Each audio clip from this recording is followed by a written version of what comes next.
It was an ordinary November afternoon in Stamford, Connecticut, the kind of day that drifted by quietly, with no hint of the darkness to come.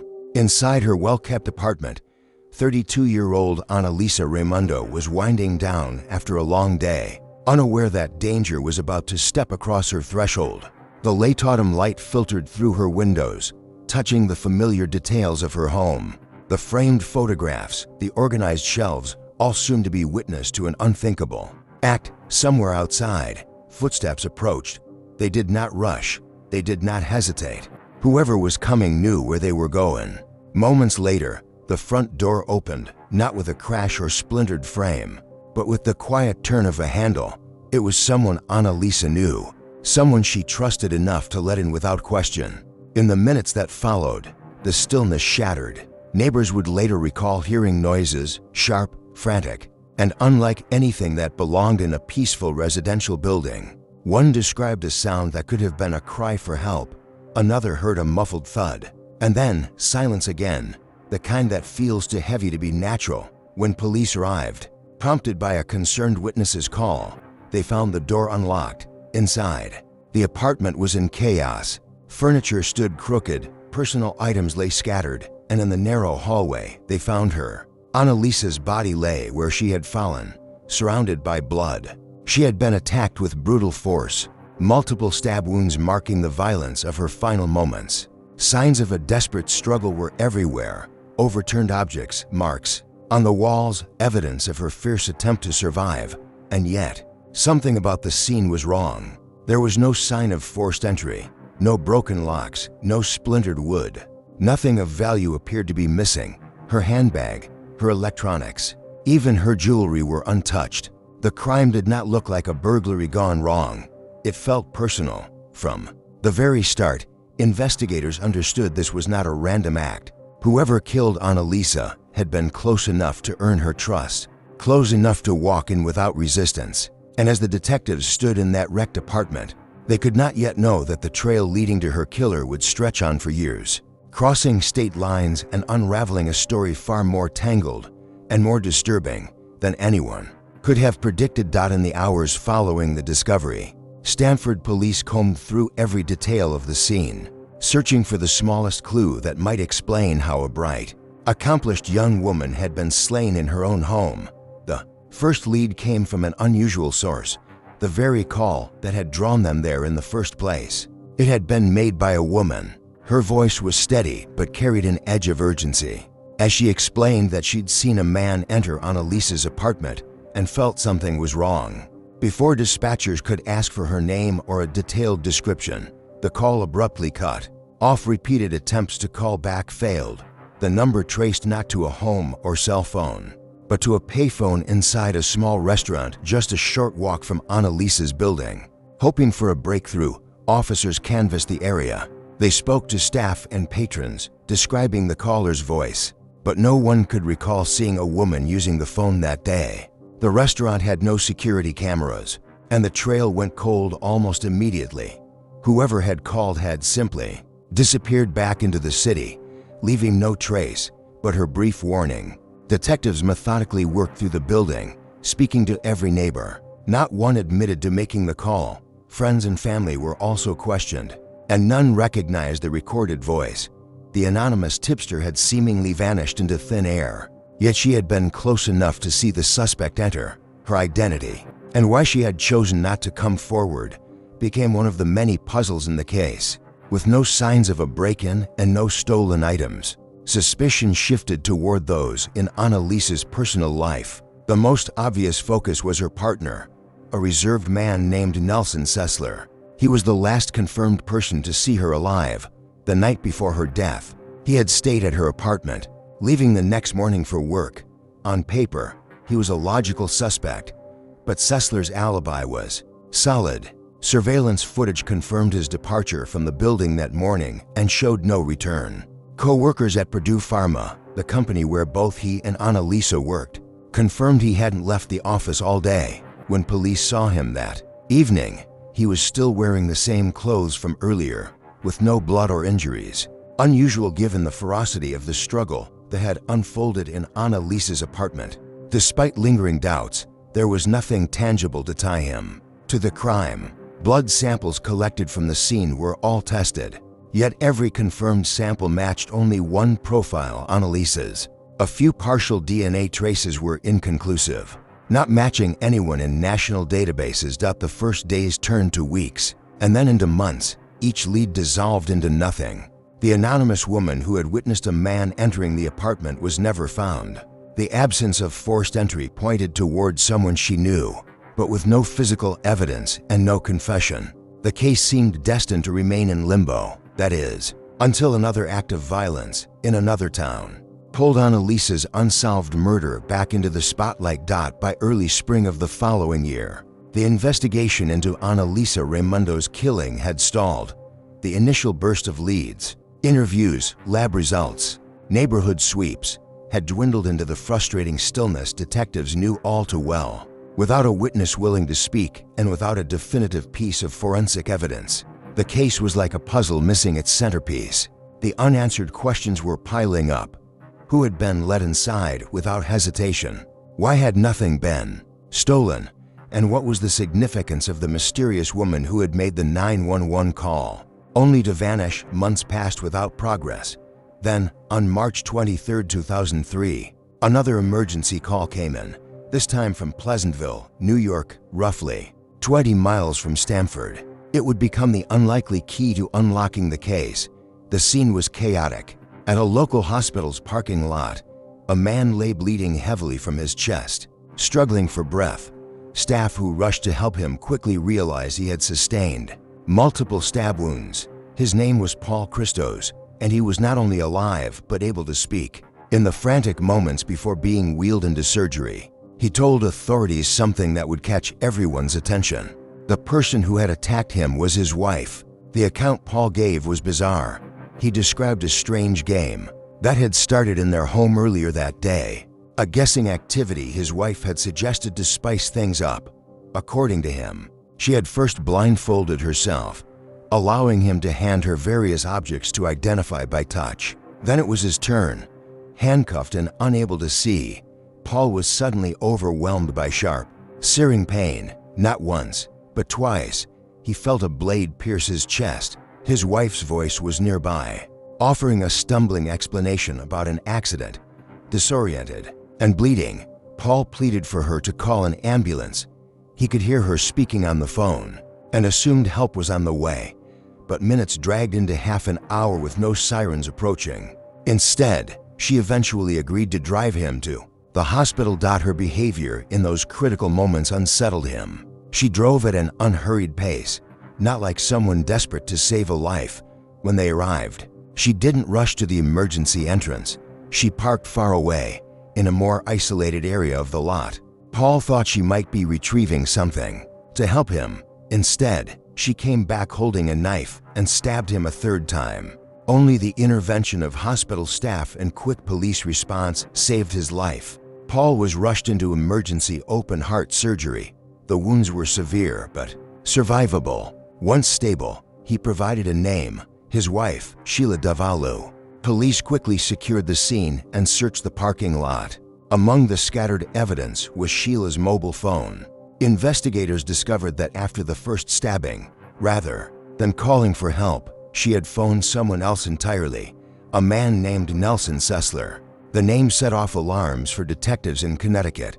This was not a random contact. Nelson was the same man who had been romantically involved with Annalisa Raimundo. At the time of her death, two violent crimes, months apart, now had a common thread. One involved a victim dead in her apartment, the other, a husband barely clinging to life, both connected in some way to a man who until now had been considered only a person of interest, not a perpetrator. And at the center of this new, tangled web was Sheila Davalu, a woman whose motives and secrets had yet to come into focus. The Stamford detectives, who had been staring at a dead end, now saw a door opening, but behind that door was a labyrinth of relationships, lies, and calculated moves that would take years to fully unravel.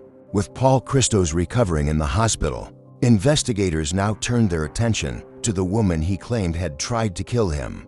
Sheila Davalu did not look like someone who belonged in a police report for attempted murder. She was intelligent, articulate, and professionally accomplished. Her personal history painted the picture of someone who, at least on the surface, had built a stable life. Sheila had been born in Iran in 1969 during a period of political turbulence that would later drive her family to flee the country.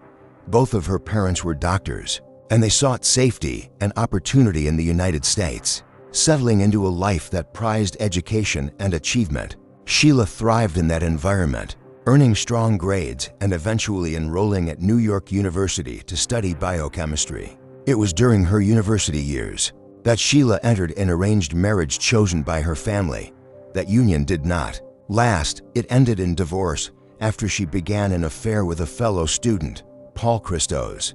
By the year 2000, she and Paul were married, their professional careers on track, and they had settled in Pleasantville, New York, a quiet town with easy commutes to their respective jobs. To friends and neighbors, they appeared to be an ordinary, successful couple. But beneath that exterior, cracks had begun to form. Investigators soon learned that Sheila's relationship with Paul was not her only romantic entanglement. As they pieced together her recent past, one name kept surfacing: Nelson Sessler. Nelson and Sheila had met at Purdue Pharma, where they both worked. Their connection had started innocently enough. Casual conversations in the workplace, shared lunches, but by the summer of 2001, it had escalated into a full-fledged affair. Sheila's marriage to Paul was deteriorating, and Nelson provided an outlet for the affection and attention she no longer felt at home. For a time, she seemed to have both men in her life without conflict, but the balance shifted when Nelson met someone else, Annalisa Raimondo. Annalisa was bright, warm, and accomplished, a Harvard graduate with an engaging personality that drew people to her. Nelson was captivated, and before long, he was dating Annalisa exclusively. By late 2001, he ended things with Sheila. Outwardly, Sheila acted indifferent, suggesting the relationship had been casual. Inwardly, however, investigators believed she was furious. She had been replaced, and worse, she knew exactly by whom. This was where the threads of the two cases began to weave together. After Annalisa's murder in November 2002, Sheila reappeared in Nelson's life. She presented herself as a source of comfort, the one person willing to stand by him during the swirling suspicion and grief. As others distanced themselves, Sheila drew closer. Their romantic relationship rekindled, and Nelson, still unaware that Sheila had been married all along, allowed her back into his life. But keeping to relationships secret required precision. Sheila told Nelson that she had a disabled brother living with her, someone too emotionally unstable to meet new people. This, she claimed, was why Nelson could never come over when the brother was home. In reality, that brother was Paul, her husband. On the nights Nelson stayed over, Paul was instructed to leave the house entirely, taking his personal belongings with him to avoid raising suspicion. To the police, this deception was more than a clever lie. It showed planning, manipulation, and a willingness to bend reality to fit her desires. It also painted a picture of a woman who could live two lives seamlessly, hiding one from the other while keeping control over both. Now, with her DNA soon to be tested against evidence from Annalisa's apartment, investigators were starting to suspect that Sheila's role in Paul's stabbing might be only part of a far more dangerous pattern. After the attack on Paul Christos, Sheila Davalu was quickly charged with attempted murder in New York. While she awaited trial, Connecticut, detectives quietly moved in the background, revisiting every shred of evidence from Annalisa Raimondo's unsolved homicide. They now had something they hadn't before: a living, identified suspect with a documented history of extreme violence, a motive rooted in jealousy, and a direct connection to the victim. Through Nelson Sessler, the first breakthrough came from an unexpected angle: voice comparison. Stamford police still had the original 911 recording from the day of Annalisa's death. The mysterious female caller who claimed to see a man enter the victim's apartment. Though the caller had hung up without giving her name, her voice had been captured clearly enough to analyze. Detectives obtained a sample of Sheila's voice from recorded jail calls and everyday conversations. During her custody in New York, the similarities were striking. The cadence, tone, and slight inflection in certain words aligned closely enough that investigators believed it was the same woman. The working theory shifted. Perhaps Sheila herself had made that 911 call, not to save Annalisa, but to manipulate. The timing of police response, it was an audacious move, designed to insert herself into the case while controlling how and when law enforcement arrived. Forensic evidence soon followed. Technicians re-examined partial DNA traces found at Annalisa's apartment, microscopic skin cells from under the victim's fingernails, and faint biological residue on a door handle. The earlier testing in 2002 had yielded inconclusive results, but advances in DNA profiling allowed for more precise analysis. This time, the genetic markers pointed directly to Sheila Davalu. The combination of physical evidence and behavioral patterns was damning. Sheila had motive. Annalisa had taken the man she wanted. She had opportunity. The absence of forced entry indicated Annalisa knew her attacker, and Sheila had been in close proximity through her continued connection to Nelson, and she had a history of calculated deception, as seen in her elaborate lies to both Paul and Nelson about her double life. Detectives began reconstructing the likely sequence of events. On that November day, Sheila, they theorized, had visited Annalisa under the guise of a casual or friendly interaction, perhaps pretending to want to talk things through. Once inside, the confrontation turned violent. The sheer number of stab wounds suggested an attack driven by intense emotion, rage, jealousy, or both. Afterward, Sheila may have called 911 not out of remorse, but as a way to create a misleading narrative. By reporting that a man had entered, she could shift suspicion toward Nelson or another male figure, while her own name stayed off the radar. Hanging up abruptly ensured no follow-up questions would link her to the scene. As Connecticut prosecutors quietly built their case, they monitored Sheila's attempted murder proceedings in New York. Any conviction there would be a crucial step in showing a pattern of violent, premeditated behavior. In the meantime, they began speaking with Nelson, who, for the first time, learned the full truth. Not only that Sheila had been married during their affair, but that her disabled brother was her husband, the man she had nearly killed. For Nelson, the revelations were staggering. For the police, they were confirmation that Sheila's charm and intelligence masked something far darker, a capacity for control, manipulation, and violence that left a trail of blood across the states. But while suspicion was now firmly locked on Sheila Davalu, securing a murder conviction would require a flawless case. And as the trial for Paul's stabbing approached, investigators in both states prepared for a legal battle that would stretch over years. In early 2004, the courtroom in Westchester County, New York, was filled with quiet anticipation. The case against Sheila Davalu for the attempted murder of her husband, Paul Christos, promised to be as baffling as it was disturbing. The public gallery drew curious locals and seasoned court watchers alike, eager to see the woman whose alleged crime defied conventional explanations. Paul took the stand first, his voice steady, but his account haunting. He described in painstaking detail the so-called guessing game Sheila had orchestrated, how she had blindfolded him, secured his wrists with handcuffs, and then, without warning, driven a knife into his chest. His testimony painted a chilling picture, a calculated attack disguised as playful intimacy. Carried out in the safety of their home, the prosecution methodically built its narrative. They presented photographs of Paul's wounds, the surgical scars still fresh, and hospital records detailing how close he had come to dying. The emergency room surgeon testified that one more inch in either of the first two stab wounds would likely have been fatal.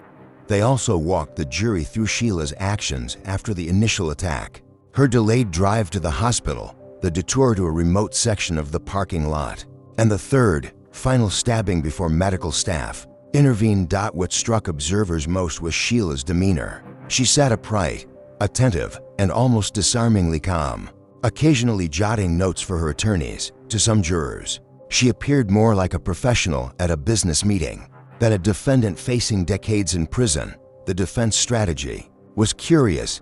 They conceded that Paul had been injured but framed it as an accident, the product of a bizarre and unfortunate misunderstanding, the stabbing in the parking lot. they suggested was a panicked reaction rather than a deliberate attempt to finish the job. They painted Sheila as an intelligent but emotionally overwhelmed woman, blindsided by marital strain or still. Cracks in that portrayal widened when the prosecution introduced an unexpected element: her phone records on the day of the stabbing. Immediately after Paul begged her to call for help, Sheila had instead phoned another man, Nelson Sessler. While the judge did not allow the Connecticut murder case to be discussed in detail, the revelation planted a question in jurors' minds. Why, in her husband's most desperate moment, had she chosen to call someone else?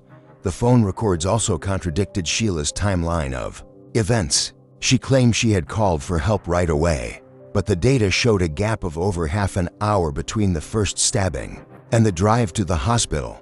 Precious time during which Paul's life hung in the balance. The jury deliberated for less than 2 days. The verdict was unanimous: guilty of attempted murder and first-degree assault.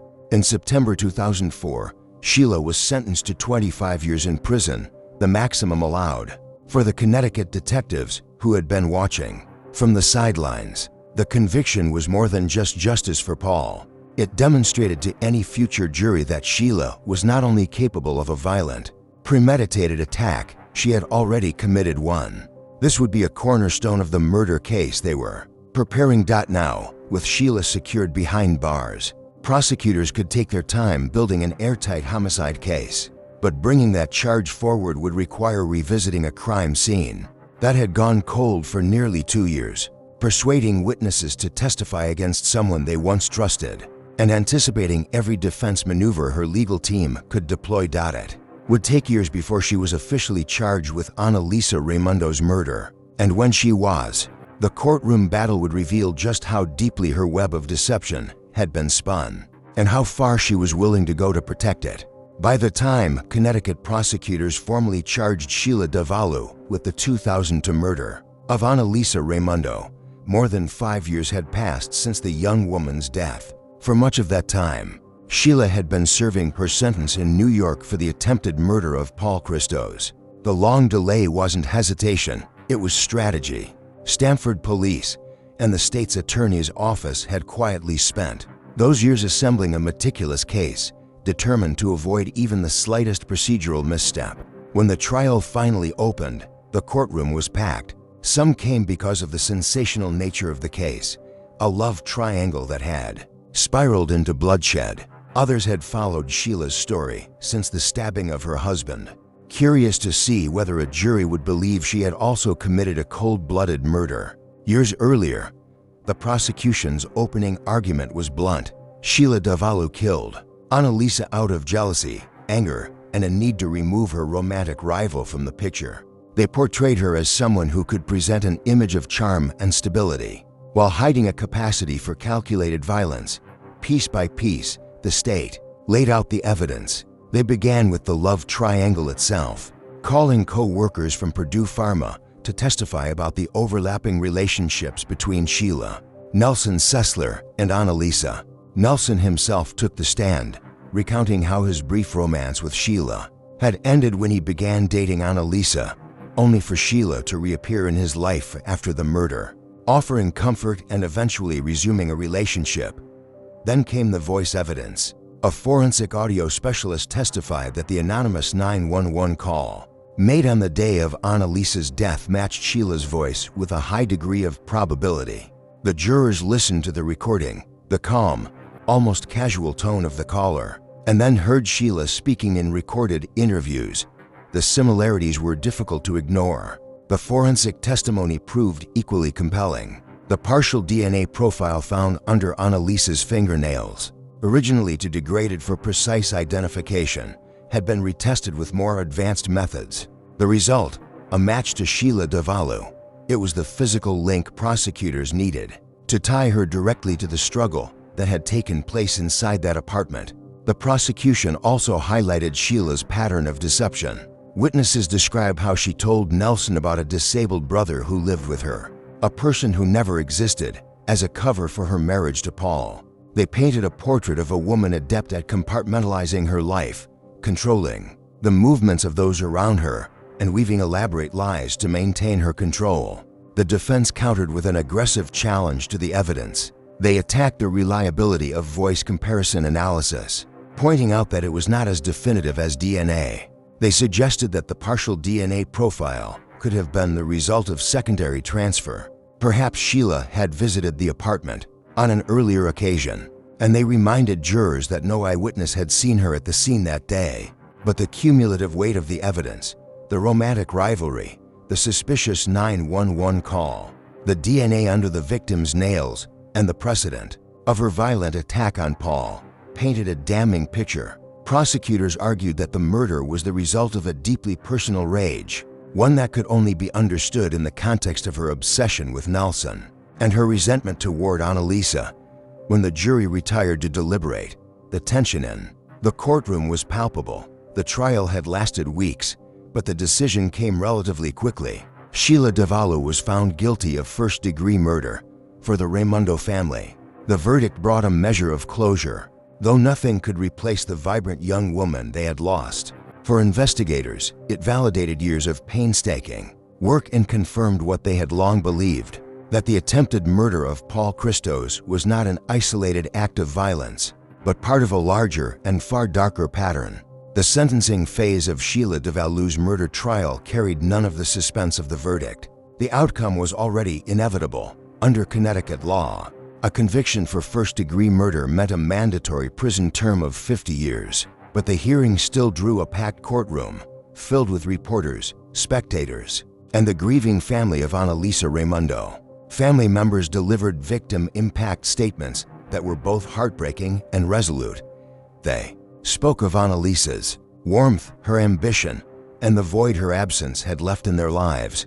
They described birthdays and holidays that had grown quieter, and the persistent ache of knowing that her life had been stolen in a moment of violence. Each word underscored the human cost behind the cold facts of the case. Sheila, for her part, showed little visible emotion. She listened attentively, occasionally tilting her head toward the speakers, but her face remained an unreadable mask. It was the same composure she had maintained throughout both trials, calm, controlled, almost clinical. The judge addressed her directly before delivering the sentence.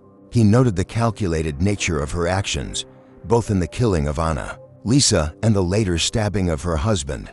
He described her capacity for deception as remarkable in its precision, and her violence as shocking in its intimacy. When the words 50 years to be served consecutively to your existing 25-year sentence were spoken, there was no visible reaction from the defendant. With that, Sheila's legal battles were effectively over, barring a successful appeal, and none of her later attempts would gain traction.